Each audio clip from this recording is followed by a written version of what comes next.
இதான் பனங்கிழங்கு. இதில் இருக்கக்கூடிய கொட்டையை எடுத்து நம்ம வெட்டோன்னு வைங்க, அங்கே தான் தவுன் இருக்கு, வாங்க பார்க்கலாம். இது எதுவுமே வேஸ்ட்டு கிடையாது. கிழங்கு சாப்பிட்ருப்பீங்க, பட்டு டவுன் சாப்பிட்ருக்க மாட்டீங்க. கிராமப்புறங்கள் இது பெரும்பாலும் கிடைக்கும், இருக்கும்.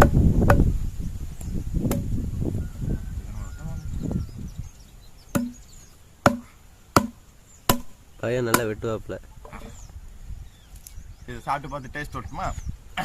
மீண்டும் பெருசாக இருக்கு, சின்னதாக சாப்பிடலாம்.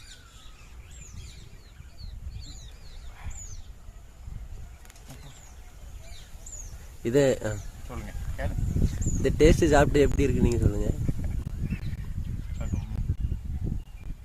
பயங்கர இனிப்பா இருக்குது. ஆனா அது எப்படி சொல்றேனே தெரியல, ஒரு பக்கா டேஸ்டா இருக்குது. நிறைய பேர்கிட்ட கேட்டோம், நிறைய பேர் எல்லாரும் பதில் இதுதான். இயற்கையான ஒரு உணவு, எப்படி சொல்றதுக்கு முடியல. தேங்காய் மாதிரி இல்லை, நல்லா இருக்கு. டவுன் தெரியல, வேற மாதிரி இருக்கு, நல்லா இனிப்பா இருக்கு, சூப்பரா இருக்கு, ஜில்லுன்னு இருக்கு. நீங்க சாப்பிட்டு இருந்தீங்கன்னா கமெண்ட்ல சொல்லுங்க.